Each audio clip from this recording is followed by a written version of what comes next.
Добрый день, уважаемые зрители! Мы рады приветствовать вас вновь в студии редакции «Республика» и хотели бы представить вам сегодня нашего интересного собеседника, известный политик, председатель парламентской фракции «Битум-Кыргызстан» Адахан Кимсанбаевич Мадумаров и я, ведущий Эрик Исраилов. Адахан Кимсанбаевич, рада видеть вас вновь в нашей студии, как мы и договаривались с вами. Спасибо. Вы знаете, вот в последнее время чувство какого-то негодования и глубочайшего разочарования переполняет меня ввиду того, что происходит сегодня в нашей стране. А вы разделяете мои ощущения и это восприятие? Более чем. Ну и почему, соответственно, вы все-таки актор этого нашего политического процесса, и вам все-таки эти процессы видны с более широкого ракурса, нежели мне, допустим?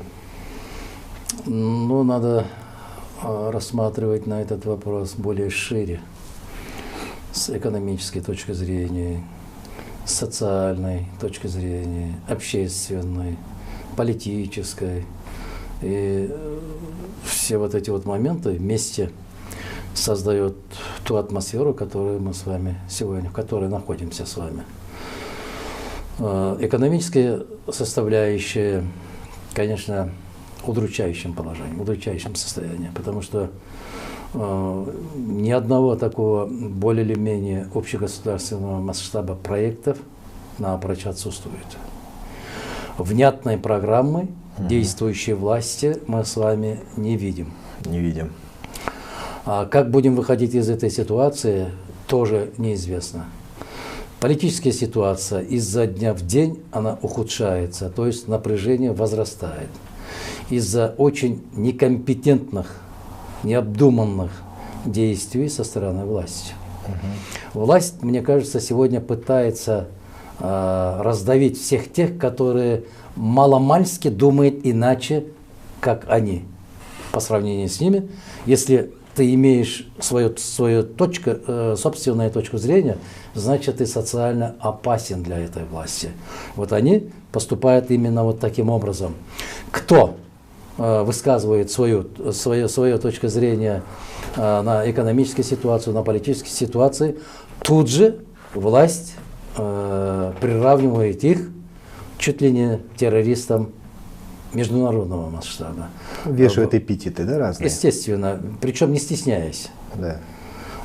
Это, во-первых, абсолютная бескультурие, неэтичность и некомпетентность, неподготовленность. А все вместе взятое – это социальная незрелость человека, который вот раздаривает всех своих оппонентов различными эпитетами. Даже повториться не хочется, как он их называет, да? Потому что еще ниже опускаться никому не хотелось бы. Адахан Кимсанбаевич, ну а почему, вот я искренне совершенно не понимаю логику этой власти. Вот теоретически, если человек обличает в чем-то, надо благодарить его и говорить спасибо за то, что он указывает на изъяны работы правительства, допустим, в целом с этой машины. А почему так происходит? То есть я абсолютно не понимаю логику этой власти. Знаете, только сильные личности умеют опираться на сильных людей. То есть те люди, у кого отсутствует напрочь комплекса неполноценности. У того, любого человека, у кого есть малейший комплекс неполноценности, у него вот эта вот жажда мести, жажда показать, что он есть. Ведь настоящие профессионалы, они никогда себя в грудь не бьют. Есть выдающиеся журналисты, они никогда не говорят: я как журналист хочу вам подсказать. Или есть юристы, они никогда не говорят: я как юрист хочу сказать.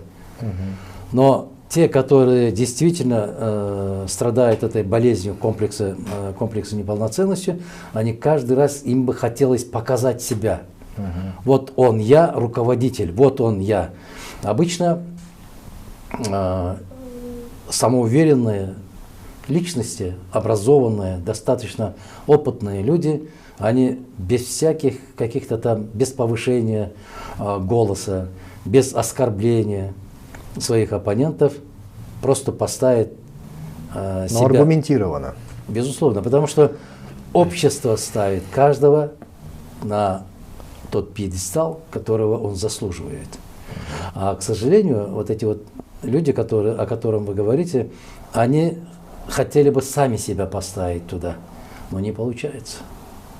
Ну, я не персонифицировал, я говорю, я в целом не понимаю логику власти. Именно такие люди, о категории, я тоже категориально говорю, которые хотели бы показать себя, вот они ставят себя. Но, вы знаете, не общественное признание, не общественный пьедестал, она не вечная. Это очень как и власть. Кратковременные, очень быстро переходящие, как и власть, как и богатство, как и авторитет, как и уважение и любовь, популярность. Адахан Кимсанбаевич, вот в моем понимании власть, она в любом обществе должна людей, все эти разнородные, различные социальные группы, порой даже антагонистические по отношению друг к другу, она должна консолидировать.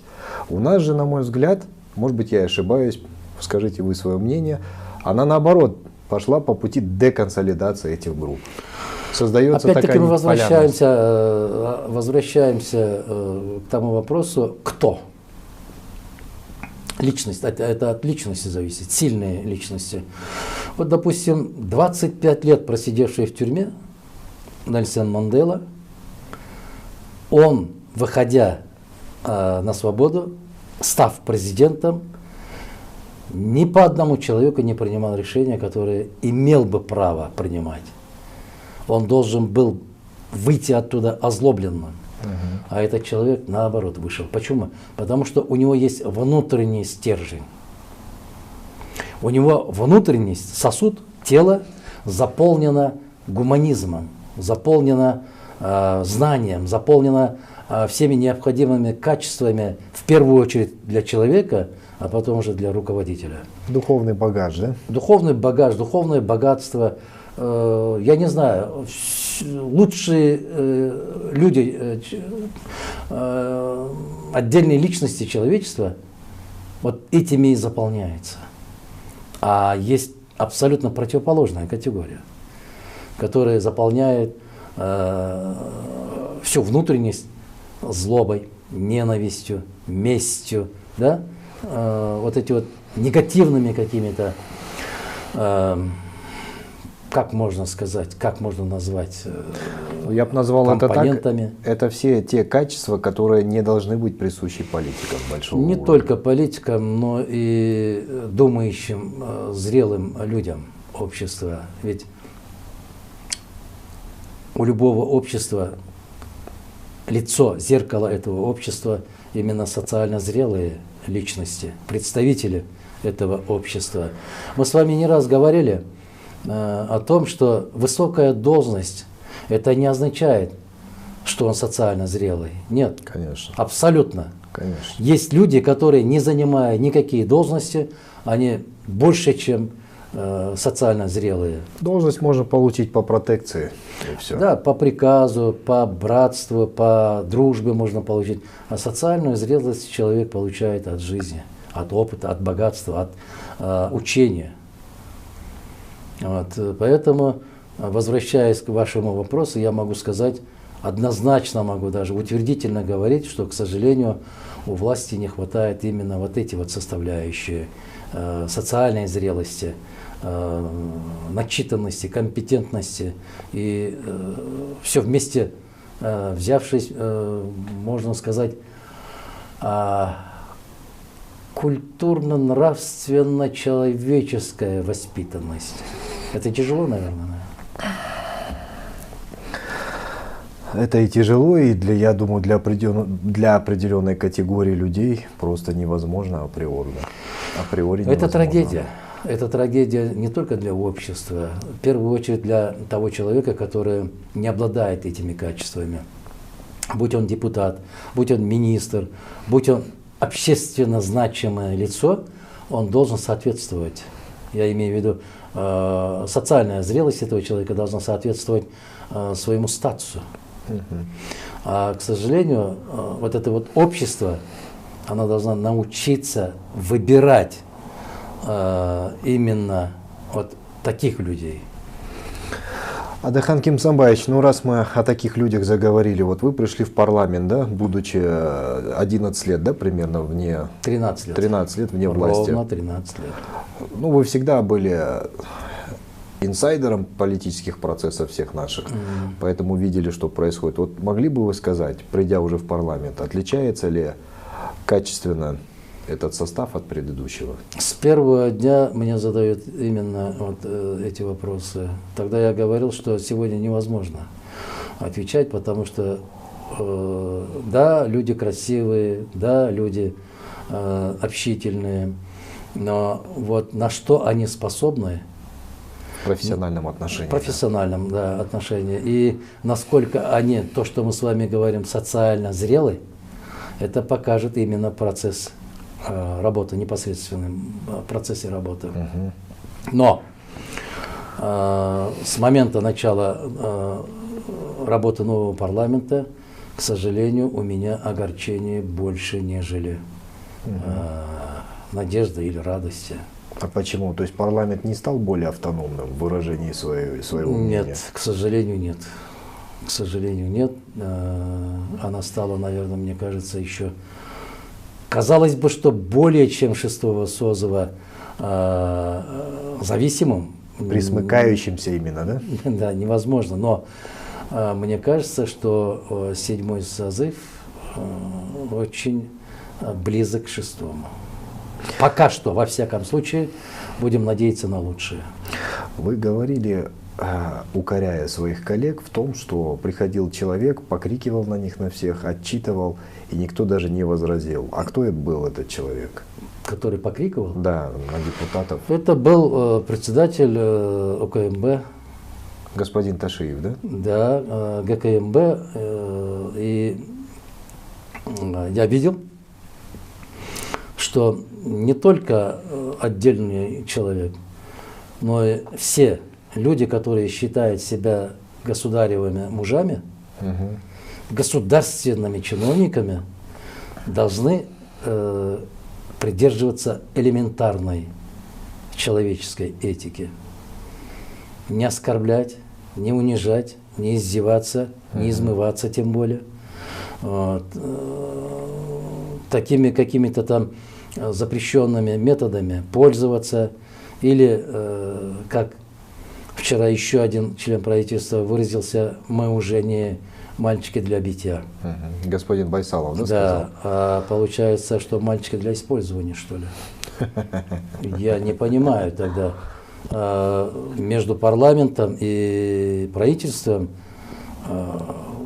всегда будет полемика.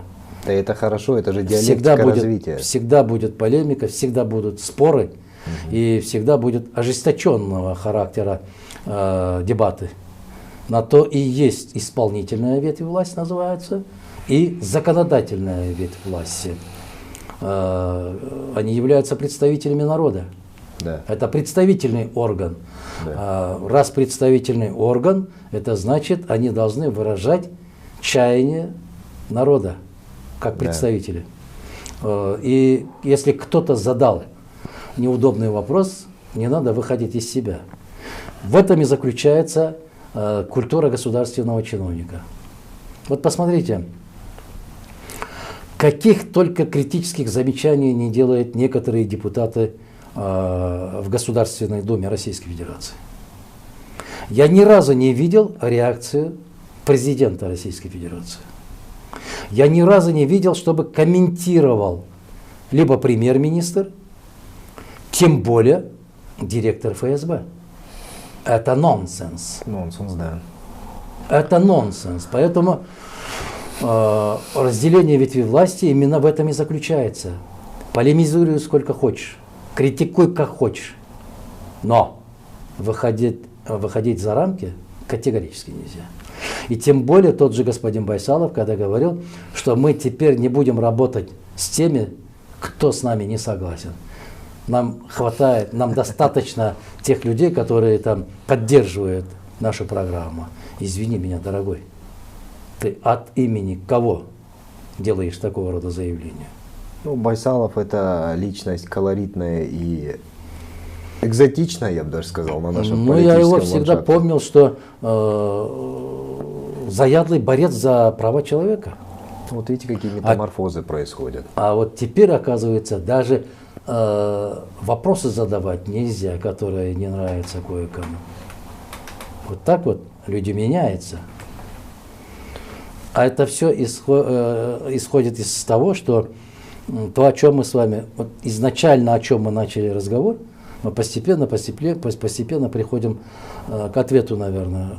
Это все от социальной зрелости человека. Ну и политической тоже. Вы знаете, человек, не будучи социально зрелым, он не может называться политиком. Потому что, как вы сами говорили, что у любого человека можно назначить по указу, да, По протекции, по да. протекции, по приказу можно назначить человека. От этого он не становится ни умным, ни зрелым. К сожалению, нет. История не раз показывала, что В наших высочайшие условиях, тем более. должности занимают не всегда люди, которые соответствуют этому уровню. Да, да. К сожалению, так. Есть некоторые чиновники, которые, я не говорю, что международную географию, даже географию Кыргызской республики еще не до конца изучили. Есть такие люди у нас.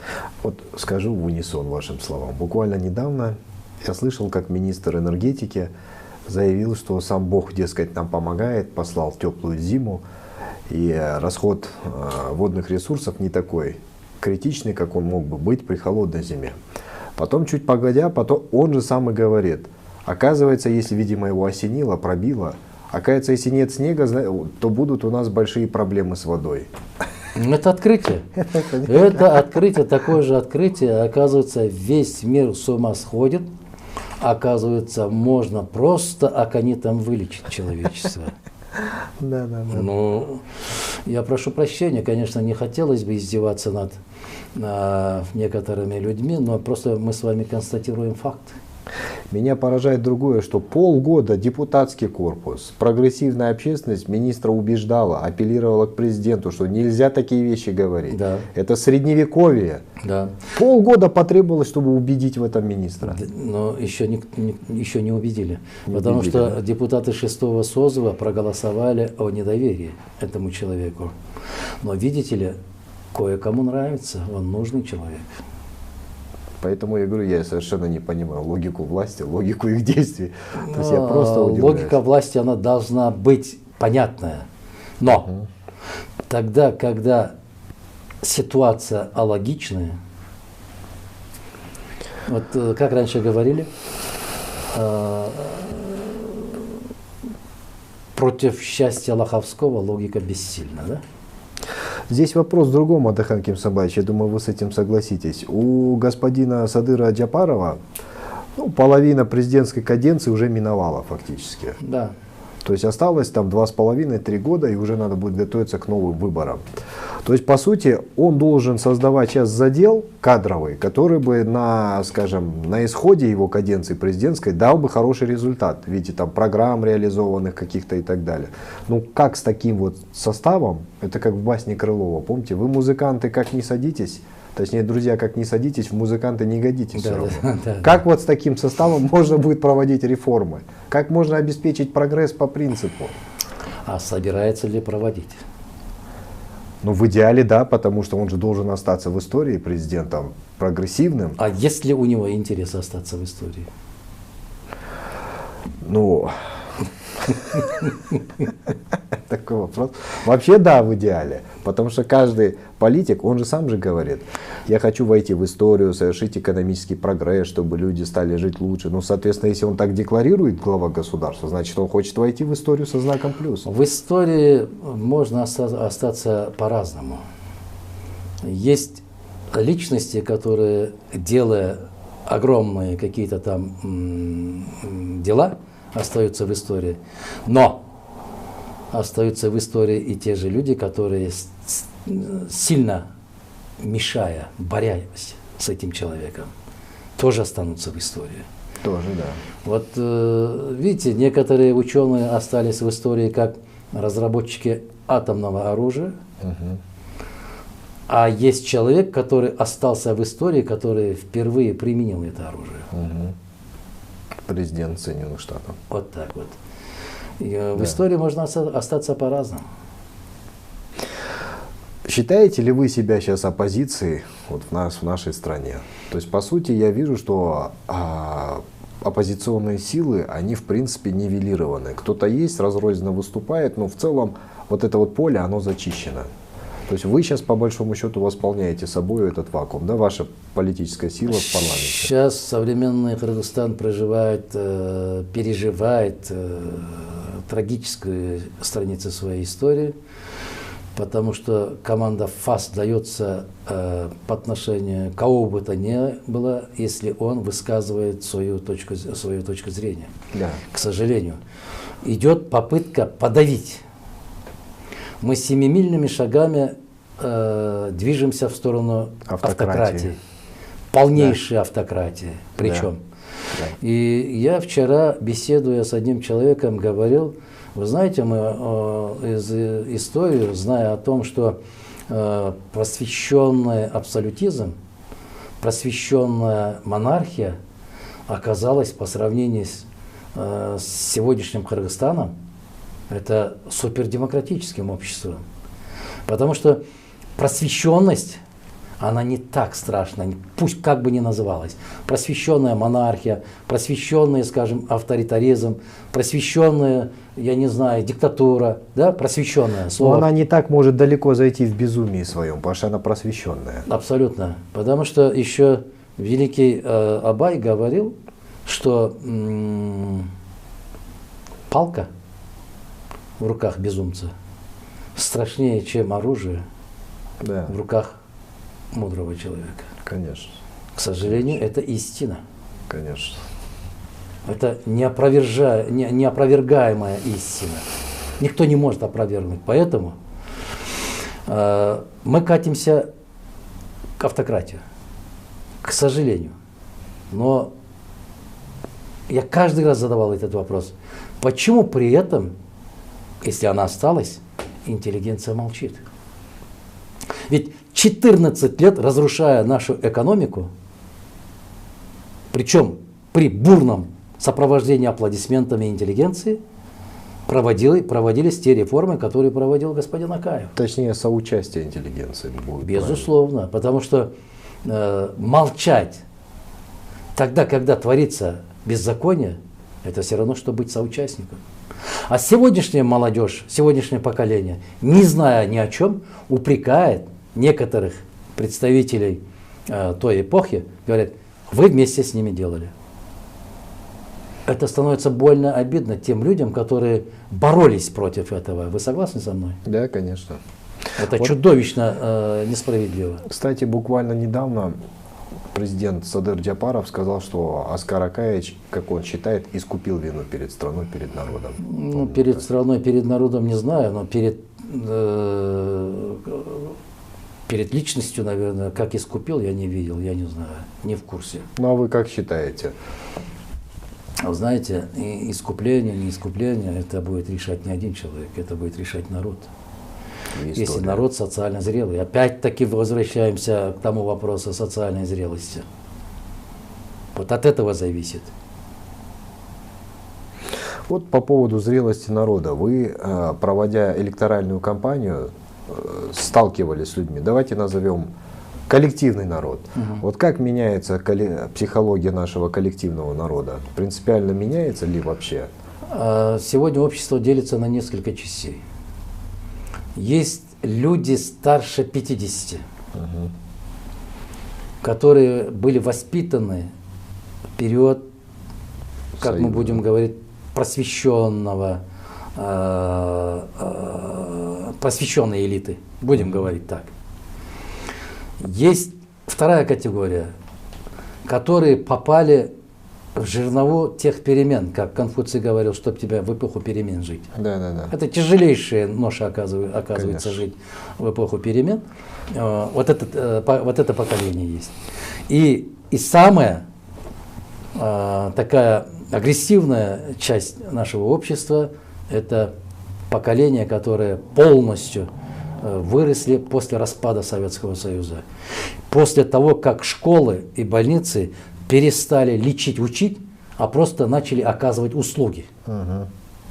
Разница большая. Конечно. Учить и Конечно. оказывать услуги. Лечить и оказывать услуги. Это разные. Это чисто рыночные термины.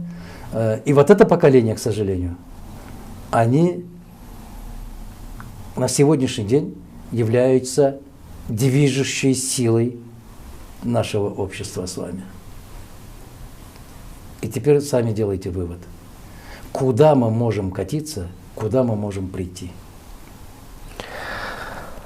Вы знаете, с одной стороны, конечно, перспективы удручающие, с другой стороны, я верю все-таки, что Всевышний, может быть, провидение вмешивается в ход истории нашей страны и в самый критический ее момент вносит коррективы в сам ход истории, наверное, так. Вмешается, да? Может Об этом как раз молятся независимо от вероисповедания, будь он мусульманин, будь он христианин, иудей или кем бы он ни был, здравомыслящие люди в Кыргызстане молятся о том, о чем вы говорите. Потому что мы все в одной лодке. Если Титаник идет ко дну, какая разница, кто там иудей, православный или буддист. Вот об этом и говорим. Вот этот момент, именно эта проблема, этот вопрос может сыграть именно консолидирующий фактор объединения, сплочения нашего общества с вами. Надо остановиться и подумать, кто мы, откуда идем, где стоим и куда. Самое главное, куда. Да, куда идем, Да. куда мы двигаемся. И страшно, куда мы придем. Вот об этом надо сегодня задуматься. Независимо от того, что ты представитель какой партии, представитель какого клана, представитель каких-то там группировок. Независимо от этого. Ведь, смотрите, если Кыргызстан как государство перестанет существовать, а у нас с вами есть такая угроза, тогда какая разница, какой партии ты принадлежишь? Никакой. Абсолютно никакой. Никакой. Трагедия одна. Если Кыргызстан перестанет стать государством, то какая разница, ты богатый или бедный? Какая разница, ты старый или молодой? Ты просвещенный или там безграмотный? Какая разница? В этом смысле вы абсолютно правы. Лодка у нас одна. Конечно. И без конца попытаться то лево, то вправо качать, мне кажется, что надо быть самоубийцей. Надо остановиться. Надо подумать. Надо размышлять. Адахан Кимсанбаевич, вот в последнее время я вижу, как власть вас активно шельмует. Ну, таскают, грубо говоря, по допросам и так далее за некогда подписанный протокол. Но протокол это, по сути, он не прошел ни ратификацию в парламенте и так далее. То есть, ну, явных преступлений здесь нету. За что они вас так не любят? Хорошо, если даже вы исповедуете собственное мнение. То есть этот же прессинг, он и не заставит вас молчать же. То есть, наоборот, будет укреплять да. в своей вере. Этот протокол, как вы подчеркнули, что этот протокол по статусу является рабочим протоколом. То есть протокол рабочей группы, который не носит никакого официального характера, который не носит никаких обязательств, не накладывает каких-то обязательств. Ну, надо в терминах разбираться. К сожалению, многие на это не смотрят. Такие протоколы подписываются межведомственные, межхозяйственные, межобластные или между министерствами даже отдельными. Межведомственные, да? Межведомственные, да. Они подписываются сотнями. Сотнями подписывается такого рода протокол, потому что это протокол намерения. Что хочет кыргызская сторона, а что хочет таджикская сторона. И вот это отражается именно в протоколах. Так, потом этот протокол поступает в правительство. Правительство будет тщательно изучать. Это рабочая болванка, как говорится, да? Чтобы выяснить. Вот, допустим, Российская Федерация недавно в письменной форме направила свое мнение, свое видение по обеспечению безопасности в целом в мире, в регионе, в частности, в адрес Госдепа США, для администрации президента США. Они думают, как вчера заявили, господин Лавров и Блинкен, они встретились в Женеве и говорили, в ближайшее время мы готовим свой ответ. Но извините меня, однако то, что подготовила рабочая группа с Российской Федерацией со стороны, и то, что какой ответ будет готовить американская сторона, никакого обязательства не несут. Да. Пока президент Российской Федерации и президент Соединенных Штатов не сядут за стол переговоров и не подпишут Указы на основании этого соглашения договор. И потом, после этого тоже она не будет вступать в силу, пока не будут ратифицированы двумя парламентами, Конгрессом США и Государственной Думой Совета Федерации Российской Федерации. Да. Для этого и создается рабочая группа. Для того, чтобы выяснить, кто что хочет, у кого какая позиция. Этот протокол носит именно такой характер. Но, к сожалению, если через государственные СМИ, через определенные средства массовой информации с утра до вечера будет кричать, у нас то, о чем мы с вами говорили, возвращаемся насчет социальной зрелости нашего общества, можно навязать любую точку зрения, любое мнение. Так? Если до обеда говорит одно... Ну, это для категории обывателей. Конечно, они прекрасно знают эту аудиторию. Что более-менее подготовленные люди прекрасно же понимают. Для кого рассчитано. Пользуясь моментом, вы напомнили мне, пользуясь моментом, хочу выразить благодарность, что, несмотря на то, что у нас политические взгляды абсолютно разные, Текебаев Эмирбек Черкешевич высказал свою позицию. Председатель партии Атамекян, председатель партии Азат, генерал-лейтенант Исмаил Исаков выразил свою позицию, опубликовал свое видение. Для меня это все неожиданность, но я вам скажу честно, чисто по-человечески приятно, что люди начали подавать свое мнение. Ведь кто-то же говорил, мы часто забываем тех, которые обливают нас грязью, но никогда не забудем тех друзей, которые, зная правду, при этом молчали. Вот они вдвоем. Я еще раз говорю, что мы были соперниками. У нас политические взгляды могут и не совпадать. Но все, что касается конституционной нормы, все, что касается законодательства Кыргызской Республики, если где-то есть нарушение, они начинают открыто высказывать свою позицию, я считаю, что это начало новой политической культуры в нашем обществе. Дай Бог, чтобы эта культура возрастала. Адахан Кимсанбаевич, ну вот смотрите, организованная травля в ваш адрес, она же не заставит вас замолчать.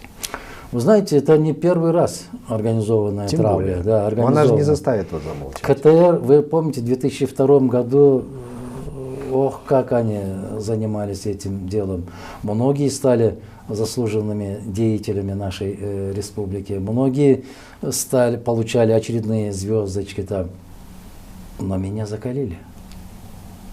Меня закалили. Я должен выразить благодарность им. Это любой нормальный, скажем так, человек на какие-то угрозы и какое-то противодействие вырабатывает внутренние механизмы защиты, там моральные какие-то, юридические и так далее. Это в целом укрепляет человека. Иммунитет. Тем более в политике. Политик должен проходить через это. Конечно, через горнило. Да, но, к сожалению, эти правила должны быть в рамках Конституции.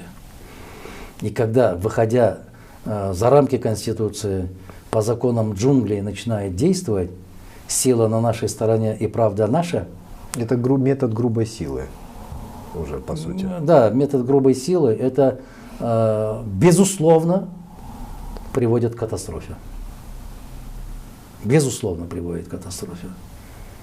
То есть, смотрите, вот я не вижу никакой целесообразности в том, что, ну хорошо, они вас шельмуют. От этого, я бы сказал так, общественное реноме, может быть, даже склоняется не только в их пользу, но и в вашу.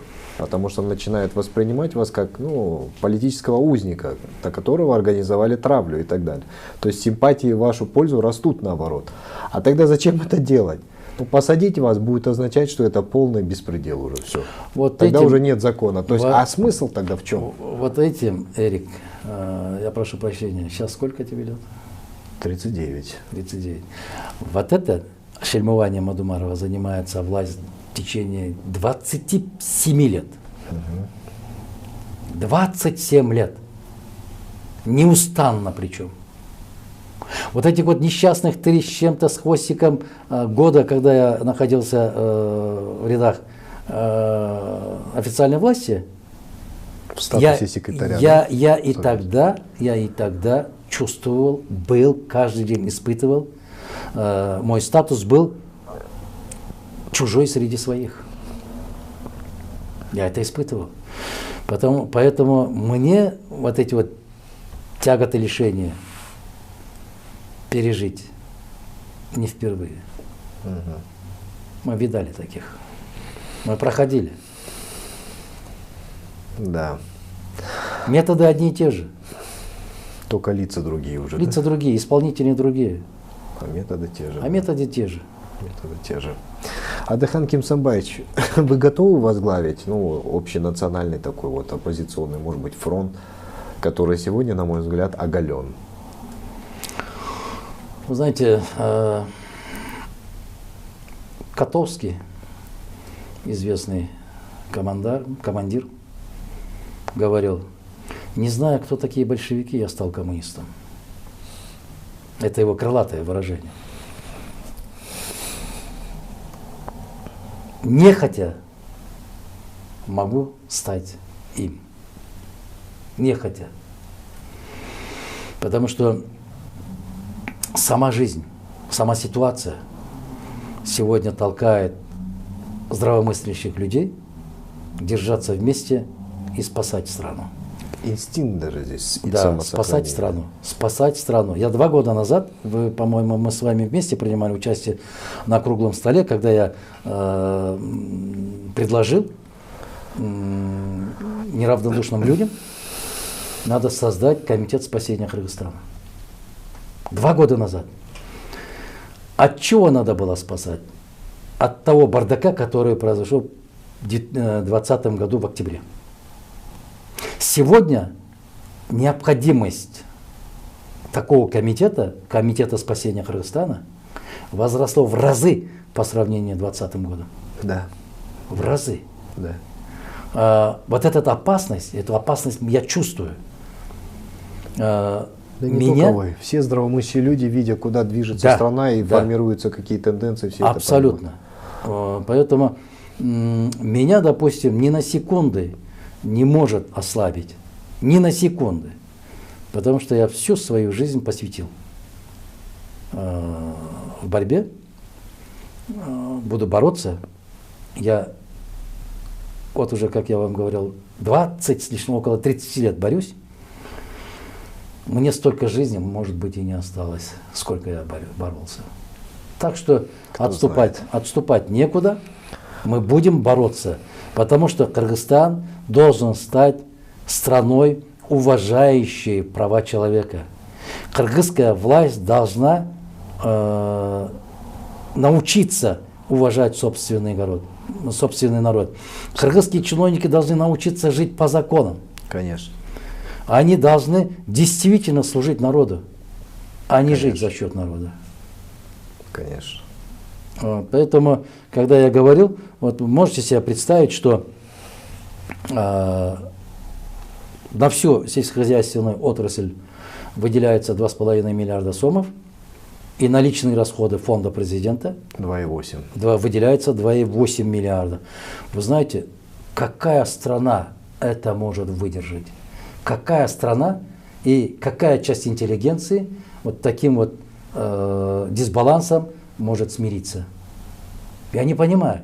Более чем 65% населения проживает в сельской местности. И за чертой бедности, кстати. Подавляющее большинство, огромное в процентном соотношении, люди, проживающие за чертой бедности, это сельские жители. И этот процент растет неумолимо, вот что страшно. К сожалению, к этой черте сейчас подходят и часть горожан. Да, да. И уже подошли. Да. Потому что вот сейчас, в ближайшее время еще по экономическим прогнозам ожидается в Кыргызстане резкий скачок цены на горюче-смазочные. И, соответственно, а вы знаете, это каскадно конечно, будет увеличиваться конечно. цены на все, на всю продукцию. Конечно. А как дальше быть, я конкретной экономической программы не вижу. Я не читал, я не ознакомился. А вот говорить, что мы построим это, мы построим это, мы построим это, нам было достаточно 3 месяца, чтобы Кыргызстан стал неузнаваемым. Да, они выполнили свое обещание. Действительно, Кыргызстан мы сегодня не узнаем. Не только в экономическом смысле этого слова, да и социально-политической жизни не узнаем. Да, это действительно так. Это действительно так. Вообще было бы, знаете, интересно, если бы господин Ташиев и господин Садыр Нургудиевич пришли бы вот так вот в эфир, в режиме дебатов каких-нибудь, и мы бы вот так подискутировали бы, да? Я приглашал его. Ну, они же не придут. Вы помните, я приглашал его, но, к сожалению, у меня такое же огорчение, какое у вас. Да это не огорчение, мне просто было бы интересно. Потому что, вы знаете, власть, я считаю, она должна вести диалог с обществом, с политическими силами, с обществом, во всех на разных уровнях. Но сегодня я не вижу этого диалога. Я вижу, что власть абсолютно дистанцирована от народа, изолирована совершенно, живет в своем измерении, а все остальное в стране живет у нас какой-то своей самодостаточной жизнью. Вот и все. Вы знаете, я в свое время одному президенту говорил, вы нарисовали, построили свой микромир. Комфортный для него, да? Да, вы находитесь там, и вы видите другими глазами на мир, в котором находится Кыргызстан, или народ Кыргызстана. Выйдите, пожалуйста, из своего мира. Зоны комфорта. Да, и посмотрите. Если я вру, накажите. Я предлагал. В открытую предлагал на сессии Джогорку Кеңеша. Это было конец 90-х, начало нулевых годов. Я конкретно, открыто предлагал. С трибуны предлагал. Но человек не хотел выйти посмотреть, что творится на самом деле. И сегодняшним представителям власти даем аналогичные сигналы. Не надо. Вот, пожалуйста, в 2010 году, в феврале, вышла моя статья, не статья, а интервью, что Кыргызстан, уже потеряв всякие тормозные колодки, катится, пора остановиться, оглянуться и тормознуть. Вот, я дословно говорю. Иначе неминуемая пропасть. Я об этом говорил 5 февраля, марта, ровно через 60 дней. Случилось то, что у нас случилось. Ход истории неминуемо. И не надо на нас смотреть, как на врагов. Мы не террористы. Мы наоборот, наверное, те люди, которые могут спасти в нужное время не только страну, но и прежде всего тех, которые рулят. С другой стороны, вот вы знаете, у нашей оппозиции есть свойство, как бы оправдываться, что ли. Почему оппозиция должна оправдываться, если она озвучивает, скажем так, правдивые вещи, пусть они будут даже, грубо говоря, не в нюх действующей власти, но они справедливы, имеют место быть. Эрик, зачастую кыргызские оппозиционеры оправдываются не перед властью, оправдываются перед народом, который не до конца понимает. вот этих вот людей, потому что их через КТР, через ЛТР Обрабатывают, да? показывает, что они и есть враги народа. Мы бы хотели бы построить цветущий райский Кыргызстан, но они нам мешают. Вот они нам не дают. Но, к сожалению, и люди в это верят, да? Как раз образовательный уровень и социальная зрелость нашего общества, к сожалению, есть отдельная часть этого населения, которые верят в это. Просто удивительно. Или им хотелось бы верить в это. Просто я не знаю. удивительно. Да, абсолютно. Когда я приезжаю в самые отдаленные села, встречаясь напрямую, 100% понимают то, о чем я говорю. Ну вот смотрите, то есть люди, получается, не понимают, что ухудшение их материального благополучия это не есть же происки нашей оппозиции. Ну, это же есть результат деятельности, неэффективной деятельности нашего правительства же. Эрик, и что, даже такие вещи люди не понимают, что ли? К сожалению, вот смотрите, представителей оппозиции очень мало. А те, которые публично об этом говорят, объясняют, еще меньше. На ту многотысячную правительственную армию по сравнению. Там и бюджетники, там и местные, муниципальные там, руководители, да. Там и присмыкателей сколько их. Добровольцы есть, которые записываются правильно объяснять политику партии, политику власти. Там. Есть такие у нас. Есть, да. Ну, по сравнению, в количественном, процентном соотношении посмотрите, сколько людей, которые могут думать инакомыслить. А инакомыслие может быть большинство, но выразителей вот этих вот идей у нас с вами день за днем все меньше, меньше остается. Досадно. Потому что волкодавов, которые хотели бы раздавить всех инакомыслящих, день изо дня становится все больше и больше. Причем день изо дня агрессивнее и агрессивнее и агрессивнее. Потому что чем безграмотнее, тем агрессивнее. Конечно.